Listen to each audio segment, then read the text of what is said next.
Hello everyone, मैं नरेंद्र आप सबका स्वागत करता हूं अपने यूट्यूब चैनल वाईपी एकेडमी पे। देखो हम लोग अभी पढ़ने वाले हैं जीएसटी के बारे में। बेसिक्स बताएंगे जीएसटी है क्या, उसके बारे में सारी चीज़ें, हिस्टोरिकल बैकग्राउंड, वो कैसे स्टार्ट हुआ, क्यों आया, नीड क्यों पड़ी उसकी, वो सारी बातें सब कुछ बिल्कुल बेसिक लेवल पे sir.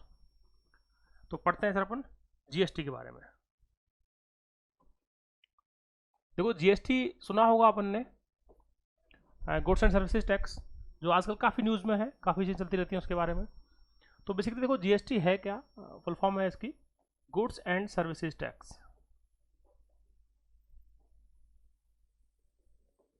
Goods and services tax है ना जीएसटी।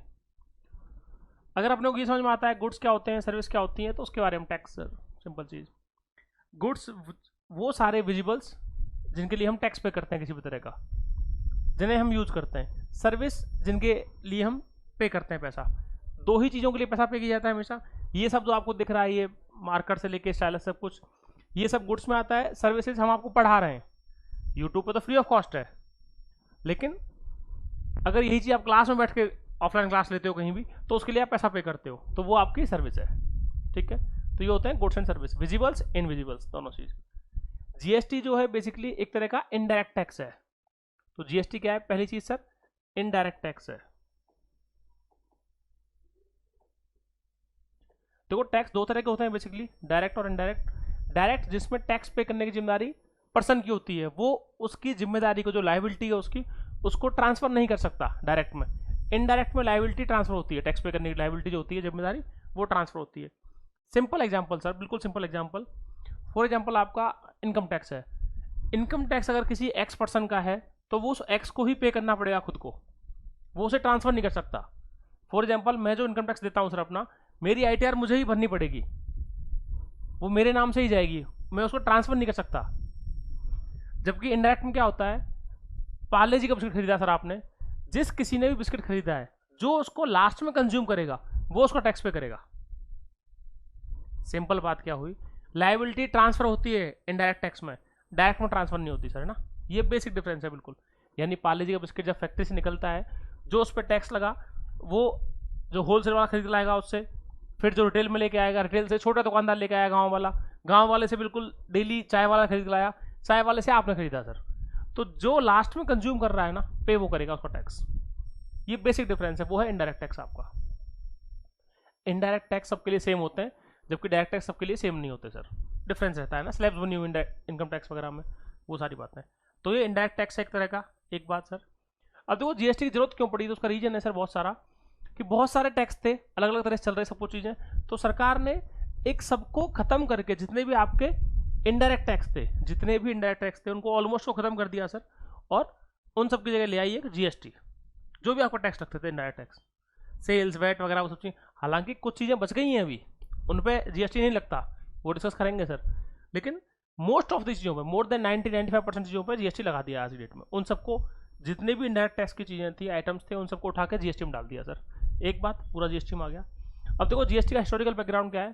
तो जब जीएसटी जो है वो आपका आया है, तो वो आया है, टैक्स कलेक्ट करने का सिस्टम है जीएसटी बेसिकली। तो आपके संविधान में चेंज करना पड़ा हमें, अपना जो संविधान है उसमें चेंज करना पड़ा। और वो कौन सा चेंज था आपका, 101st कॉन्स्टिट्यूशनल अमेंडमेंट एक्ट। कब पास किया गया, 2017 के अंदर। ठीक है, 101वां संविधान संशोधन अधिनियम, जो 101 संविधान में चेंज किया गया, वो आपका जीएसटी लाए गए थे हम। और कब लेके आए, 2017 में 1 जुलाई को लागू किया गया था, इसको ध्यान रखना सर। ठीक है, 1 जुलाई को जीएसटी लागू कर दिया हमने। ठीक है सर, पहली बात, पार्लियामेंट ने लागू किया इसको। ठीक है, अब आती है अगली बात कि जीएसटी में बेसिकली चीज़ें हैं क्या, किस तरह काम करता है, वो सारी बातें है ना। तो नेक्स्ट की समझते हैं सर जीएसटी के बारे में। जीएसटी के अंदर बेसिकली क्या किया गया है कि जो जीएसटी है वो, उसमें स्लैब्स बनाई गई हैं अलग अलग तरह की। और वो स्लैब कैसे हैं, जीएसटी स्लैब्स, जीएसटी की स्लैब्स हैं सर अलग अलग।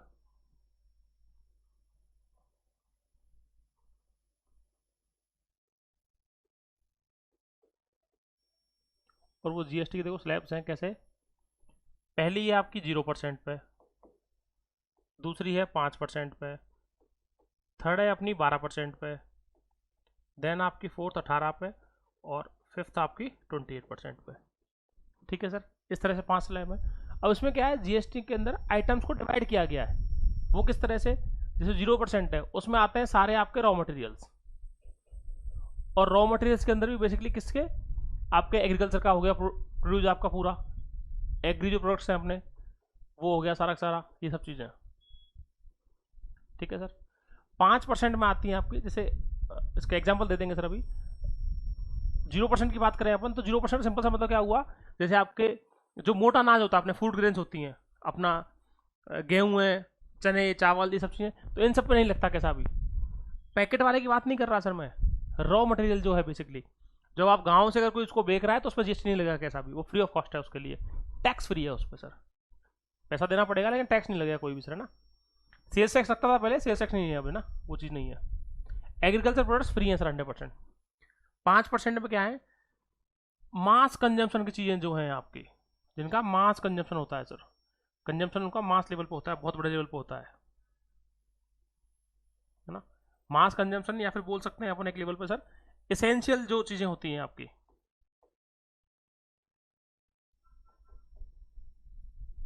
एसेंशियल गुड्स जो होते हैं आपके। ठीक है सर।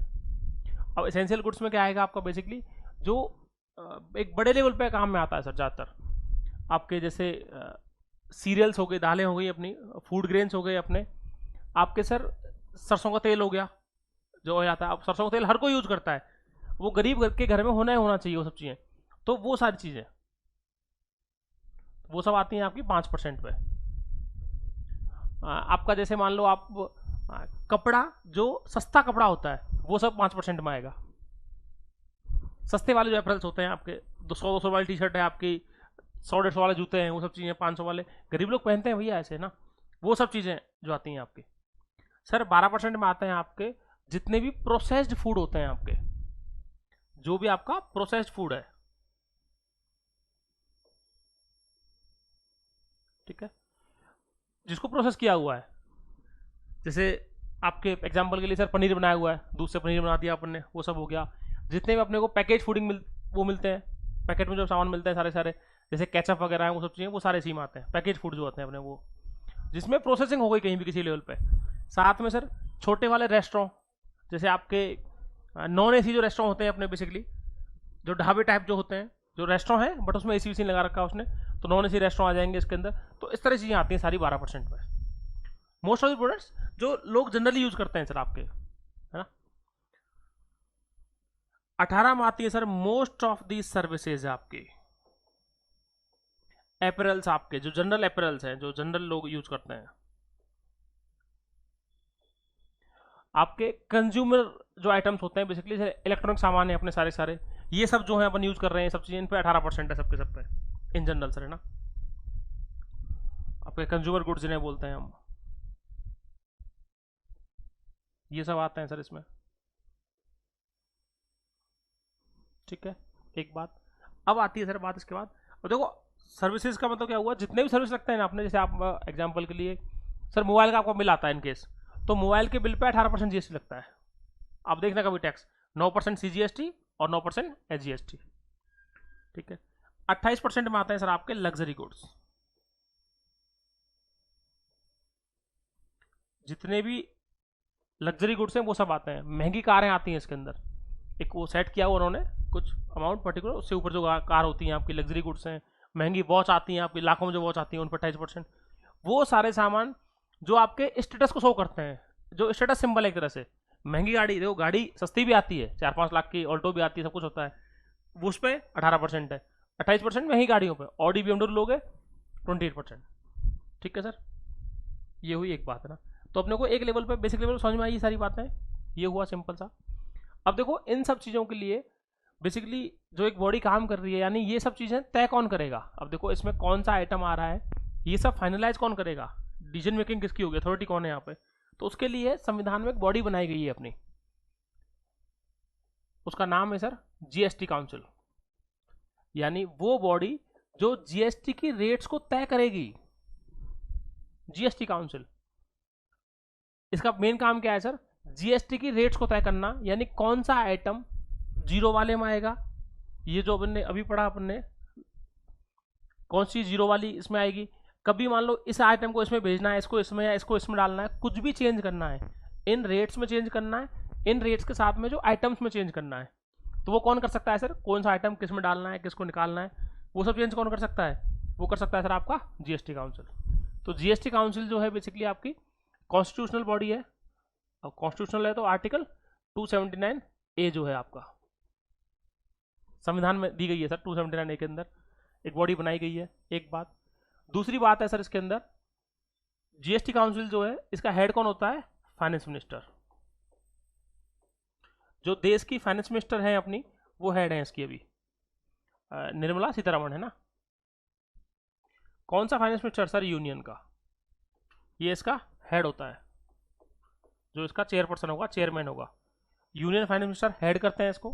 जो देश का वित्त मंत्री होगा, भारत देश का, भारत सरकार में वित्त मंत्री, वो इसको हेड करेंगे, पहली बात। दूसरा सर इसके मेंबर्स कौन होते हैं? तो मेंबर्स होंगे इसके जितने भी फाइनेंस मिनिस्टर हैं, किसमें? देश में, स्टेट गवर्नमेंट्स के अंदर। जो आपकी राज्य की सरकार हैं, स्टेट गवर्नमेंट्स हैं, उन स्टेट गवर्नमेंट्स के अंदर जो भी फाइनेंस मिनिस्टर हैं वो सब के सब इसको मेंबर होते हैं सर इसके। ठीक है, तो इनका अपॉइंटमेंट करने की जरूरत नहीं होती, वो एक्स ऑफिशियो होते हैं। जो कोई भी फाइनेंस मिनिस्टर होगा देश का, वो डायरेक्टली क्या होगा? जीएसटी काउंसिल का हेड होगा। जो जो राज्य सरकारों में, राजस्थान, यूपी, एमपी, इन राज्यों में, सारे राज्यों में जो जो भी फाइनेंस मिनिस्टर होंगे, वित्त मंत्री होंगे उस राज्य के, वो सब के सब मेंबर होंगे इसके। ठीक है सर, इनका काम क्या है? जीएसटी की आइटम्स में को ऊपर नीचे करना, किसको किसको करते हैं, वो मीटिंग करते रहते हैं, वो लगातार चलता रहता है सर उसका। ठीक है सर, एक बात। अब आते हैं देखो सर एक और चीज़ पे। जीएसटी जो है बेसिकली 3 तरह से कलेक्ट होता है। जीएसटी का जो सिस्टम है वो कलेक्शन 3 तरह से है सर। जो जीएसटी के टाइप्स बोल सकते हैं उसको अपन। पहला है आपका CGST, एक है आपका SGST और एक है आपका IGST। ठीक है, CGST central government, SGST state government, और IGST दोनों का होता है integrated. Central GST, state GST और इंटीग्रेटेड सर। इंटीग्रेटेड दोनों का है, मतलब कलेक्ट सेंटर करता है और डिवीजन करता है स्टेट्स में। ये स्टेट कलेक्ट करते हैं, स्टेट के पास रहता है, और ये सेंटर कलेक्ट करता है, सेंटर के सेम आता है सर।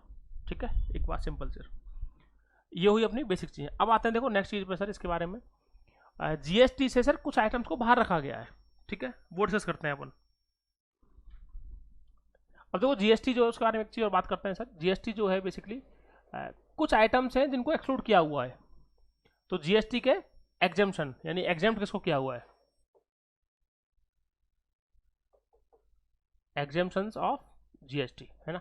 कौन कौन से आइटम है जो जीएसटी से बाहर रखे गए हैं? जनरल आइटम वैसे तो बहुत सारे हैं, बट अपनी समझ के लिए जो आपके और मेरे डेली काम में आते हैं, हम लोग डेली डील करते हैं इनसे, तो वो हैं आपके जैसे पेट्रोलियम।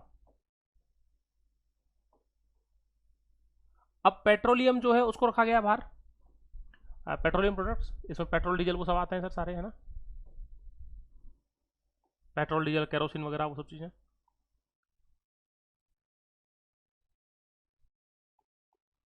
सेकंड सर आपका इलेक्ट्रिसिटी।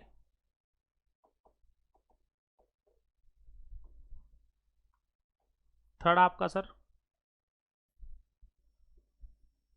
Real estate. फोर्थ आपका लिकर। और लिकर कौन सा सर? एल्कोहल जो होता है बेसिकली ना। ठीक है, लिकर में कौन सी चीज? एल्कोहल। अब देखो उनको बाहर क्यों रखा गया, उसका बहुत बड़ा रीजन है सर। वन ऑफ दी जो मेन रीजन है इसका बाहर रखने का, वो समझते हैं। इन चार चीज़ों को बाहर रखा गया, ठीक है सर। उसका बहुत बड़ा रीजन क्या है सर? इन्हें रेवेन्यू लॉस होता है इन सबसे। इन चारों से सरकार को, जो आपकी सेंट्रल गवर्नमेंट है, उसे रेवेन्यू लॉस होता है सरकार को। अगर इन्हें अंदर ले आएंगे तो रेवेन्यू लॉस होगा, और वो कैसे होता है वो समझते हैं सर प्रैक्टिकली। ठीक है, बहुत प्रैक्टिकल एग्जांपल देंगे, उससे अपने समझ में आएगा। बात कर लेते हैं चलो सर पेट्रोलियम की। ठीक है, पेट्रोल डीजल की बात करते हैं सर यहाँ पे, आपका पेट्रोल डीजल। ठीक है, अब देखो पेट्रोल डीजल जो बेसिकली बनता है आपका, वो बन रहा होता है किससे? क्रूड ऑयल से। ये दोनों ही सामान किससे बनते हैं? क्रूड ऑयल से sir. Petrol diesel crude oil से बन रहे होते हैं, अपने रिफाइन होकर निकलते हैं।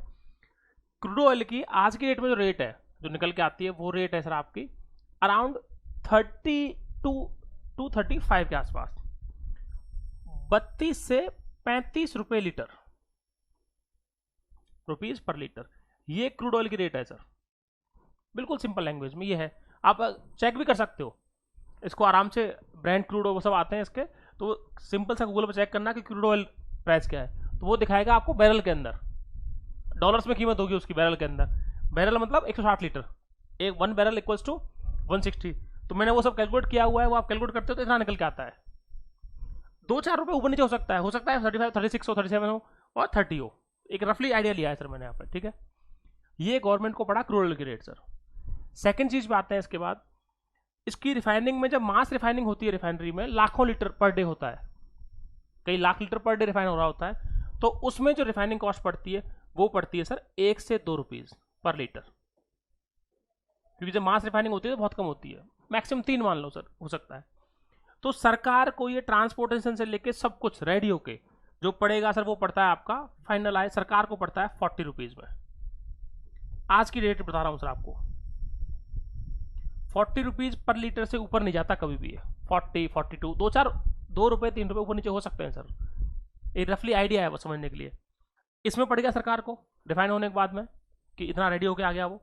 अब अगर इस पे अपन जाएं सर और एक बार के लिए अपन रेट्स देखें, तो जीएसटी में मैक्सिमम रेट कितनी है, जो जीएसटी में हाईएस्ट रेट है वो कितनी है, 28%। तो अगर हम इस 40 के ऊपर 28% लगाएं तो लगभग कितना निकल के आएगा सर, 11 पॉइंट कुछ रुपीज, तो 11 पॉइंट कुछ आएगा, 12 मान लो, 40 + 12 52। तो सरकार को सर इसे 100% कितने में देना पड़ेगा आपको, 52 टू मैक्सिमम मान लो सर 60 रुपीज, उससे ऊपर नहीं जा सकती वो। मैं जीएसटी की बात करूं अगर लगा के, ये मैंने ब्रैकेट ले लिया है, जो इसमें ब्रैकेट आना चाहिए था, जो अपन मैक्सिमम मान के चले वो ब्रैकेट ले लिया सर उसका, तो 52 से 60 के बीच में हो सकता है मैक्सिमम वो। अगर सर वो इस रेट में आ रहा है तो डेफिनेटली अपन समझ सकते हैं सरकार उसे आपको 115 में दे रही है, 120 में दे रही है, 112, 118, 110 जो भी रेट मिल रही है, तो वो इस रेट के लिए ये जो डिफरेंस है आपका वो रेवेन्यू लॉस है। तो जो कई लाख करोड़ का बेनिफिट होता है वो कई लाख करोड़ का बेनिफिट नहीं होगा सर, ये है सिंपल सी बात, ये बिल्कुल बेसिक। और ऐसा हर केस में हो रहा होता है, सेम रियल एस्टेट के केस में, लिकर में, इलेक्ट्रिसिटी में, इन सब के केस में सेम कहानी है सर, पूरी पूरी सारी बातें, ठीक है सर। तो अपने को एक लेवल पे बेसिक समझ में आया, जीएसटी के बारे में चीजें थी अपने को। तो अपन आते हैं सर इसके बाद जो नेक्स्ट चीज है अपन, तो एक लेवल पे अपने को जीएसटी के बारे में बेसिक चीजें समझ में आई, ठीक है सर। अब देखो लास्ट पॉइंट जीएसटी का, कि जीएसटी जो है वो उसमें एग्जेम्पशन मिलता है, यानी जो बिजनेस वाले हैं उनको किस किस को नहीं पे करना। तो जो जीएसटी है बेसिकली वो